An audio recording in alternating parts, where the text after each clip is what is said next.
want to thank you all for being here today. This is the second of 5 workshops that we're doing. I want to introduce just a couple people that are here representing various board representations and elected representations. So John Bramers, who is a board member of the Salinas Valley Basin Groundwater Sustainability Agency. John's back there raising his hand. Matt Simmis, Monterey County Water Resources Agency Director, who was, there he is, there's Matt. Ken Eklund, Monterey County Water Resources Association Director. Ken. Bill Leip, am I pronouncing that right? Bill Leip, thank you, who is on the RCD, the Resource Conservation District of Monterey County Board. And then Eric Morris, staff to District 4 Supervisor Wendy Askew. Where was Eric? There we go, great. Thank you very much for being here. Thank you, all of you, for being here today. I want to also introduce staff. So staff could go ahead and raise their hand. We have different colored name tags, so staff, raise your hand. There's Piret, you'll hear from Piret in just a couple minutes. They're all standing back there, so trust me, they're here. Couple other things going on. I hope everybody saw that we've got refreshments. We're gonna take a couple breaks, at least one break, but we're not ever gonna stand on formality in these workshops, so just please avail yourself at any point in time.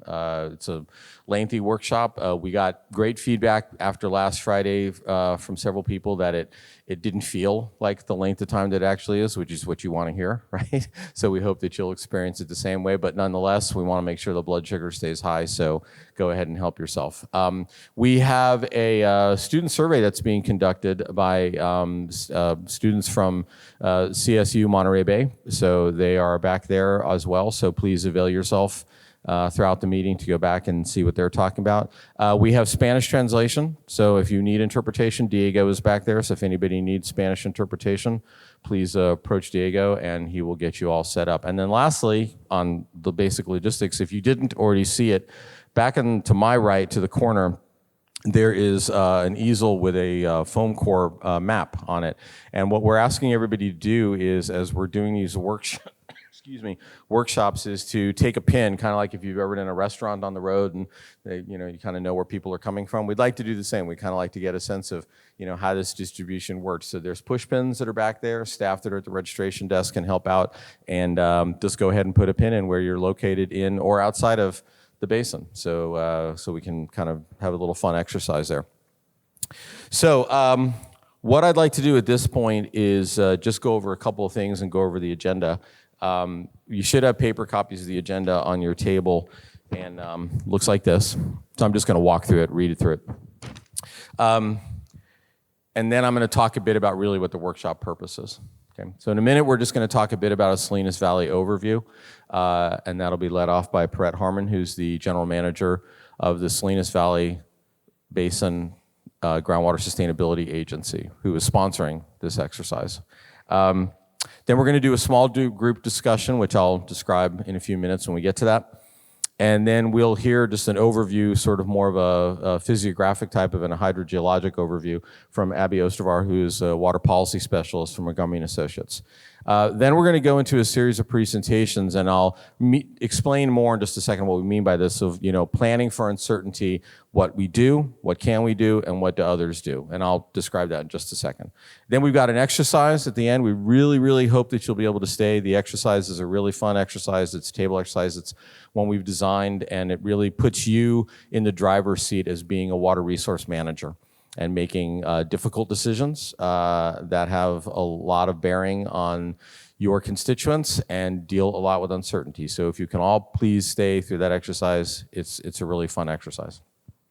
So with that, let me just speak briefly about the purpose of today and the purpose of these workshops.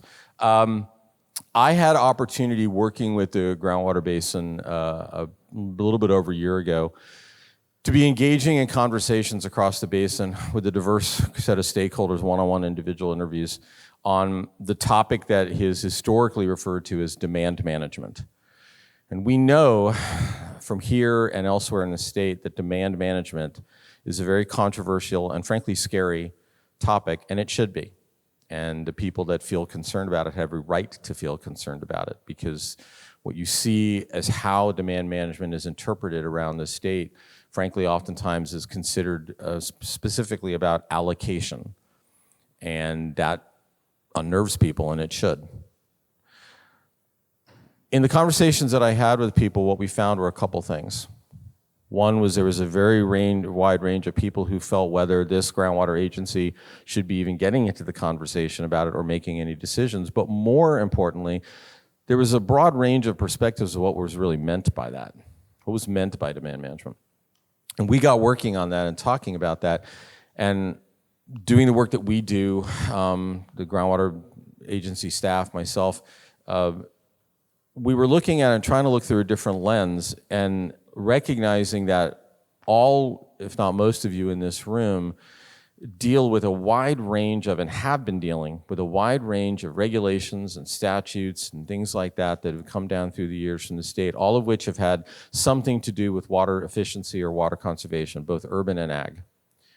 And we got talking about, why, from a context of what happens in any particular groundwater basin regarding scarcity, because scarcity does happen at times, why are we not talking about what's already been done and what can be done in the context of what kind of credit does a community already get for the work that they've already done? And that's a really important thing. We're not starting from zero, you're starting from where you've already been. And we know that at the agency level, we know that what they're looking for, the Department of Water Resources is looking for, is sort of a comprehensive view of things. And we felt that this perception of what demand management was considered as was not really fair to a community that's already been working hard on things and setting the groundwork. So these workshops are really focused to reframe this and to set the stage for conversations at the sub-basin scale of the groundwater agency that is going to dive further into this, but to set the stage using a broader context and a broader definition of what we mean by managing water, and in particular, and as is evidenced in the title, this idea of dealing with uncertainty. So in that context, that's why then getting back to the agenda, we're talking in terms of planning for uncertainty, what's already been done. You're going to hear conversations about that I think will be very enlightening and open and eye-opening to you. Then what can be done, and then what others do. And that we're really hoping is sort of to reframe this discussion and into a more effective approach. So with that, I'm going to hand things over to Piret, and she's going to give a more management overview, and then she's going to hand it back to me.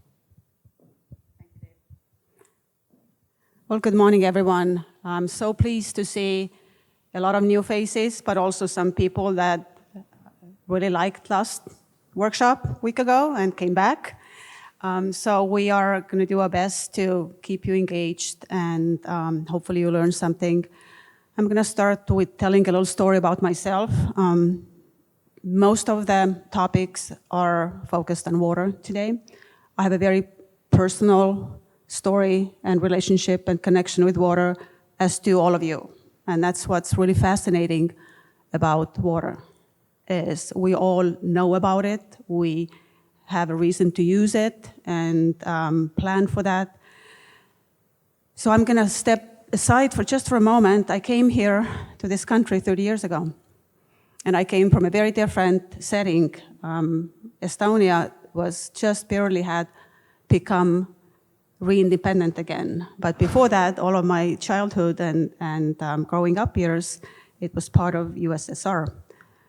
So it was very different to come from there to here, to United States of America. And how I felt at the beginning was everything was wrong, because everything I knew was right, and I was back home. And so it took me a few years to actually kind of change something in my brain and start thinking about, what came to me was, if I think about everything that is here is wrong, they think the same about me, and I'm not wrong, I'm just different. So that kind of was a big eye-opening for me, is to not think about right and wrong, black and white, but try to put myself in a frame of mind that it's just different. And the more I step into that and lean into that and learn, I'm actually richer. And I can start building bridges with people. So I have been here, this is my home now, has been for 30 years, and all 30 years I've lived in Santa Cruz County. And I've learned a lot about that, but so back to the water now.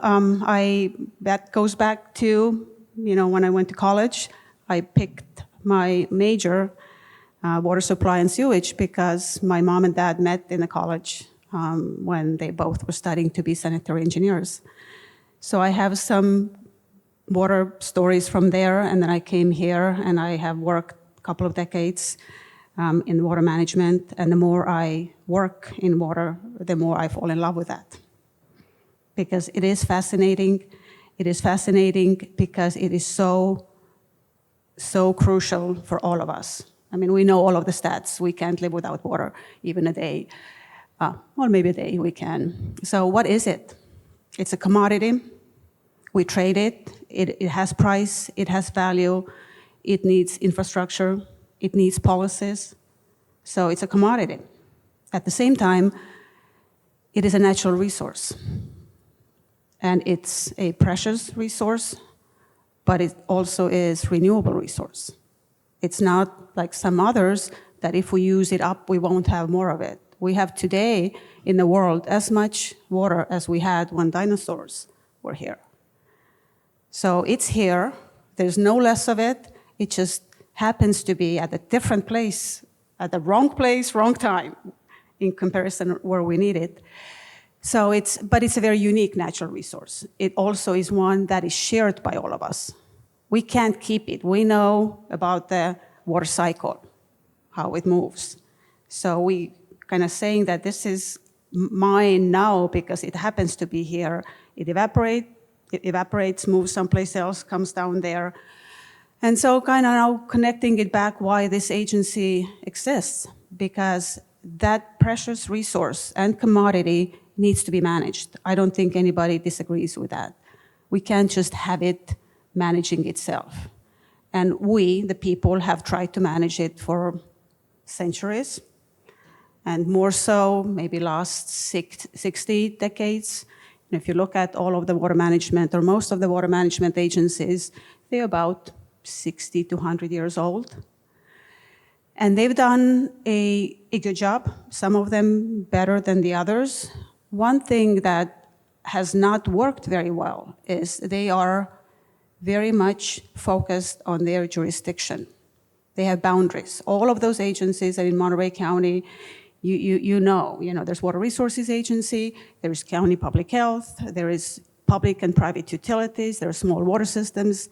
They are all doing their best managing within their jurisdiction. But water doesn't follow jurisdictions. So one reason, or the main reason, that SIGMA was created and the new public agencies such as GSA, our Salinas Valley Basin GSA, were formed is to kind of help or nudge people that have been in the silos to look beyond it and manage the resource more strategically, more holistically, maybe more long-term. So we're 7 years old, this agency. And I think there is a reason, I believe there is a reason for us to exist, because one could make a statement that, do we need another public agency, really? And I think we do. So I've been kind of searching. I've been here now 12 months, 13 months at the helm of this agency, and I've been trying to state for myself, what do we do, why do we do it, how are we different, how do we provide value to the community? So we are a planner agency. We are a convener. We're doing this today because we want people from different walks of life to be sitting at the same table and hopefully listening to each other's stories and each other's perspectives, and then start picking the common theme there, looking for a common denominator, because we have it. I know we have it, and it's hard because we have daily lives. It's hard to find it. It's hard to see it. So that's where we can help. So the GSA is going to be planner, convener, collaborator. We're not going to be able to solve the problems ourselves. It needs to be a team effort. It needs to be a tribe effort. You all are our members, so we're going to do it together. Maybe we could be a clearinghouse of projects, because I know, again, all of those agencies are planning and thinking how can they have sustainable water future. So maybe we could be the agency that listens, takes it all in, looks at where is the best value for the community. So that's for the SVBGSA. We continue to be here. The state gave us 20 years plus 30 years, 50 years to prove that we are needed and we can be successful. And you are all part of the success. So thank you for being here today. And please don't be shy. Reach out to any of us. Website, there's our contact information. We do want to hear from you. All right, thank you very much, Piret. Appreciate it. You'll be hearing a bit more from Piret. So what we'd like to do now is move you right into a quick exercise. Not a terribly fancy one, but just a quick exercise. On your tables are index cards and some writing utensils. We want you to discuss the following question. What does uncertainty mean to me? Okay, so we've obviously used uncertainty as a framing, planning for uncertainty. Okay, so we'd like to have you jot that down, talk amongst yourselves. What does uncertainty mean? And I can tell you from last week, it was a really fascinating and diverse range of responses that we got. So please take some time. We'll take about 10, 15 minutes. Just go ahead, talk amongst yourselves, think about it, write it down maybe first, and then chat or however you want to do it. But just go ahead and take about 10, 15 minutes. I'll check in and see how people are doing. But what does uncertainty mean to me? So go ahead.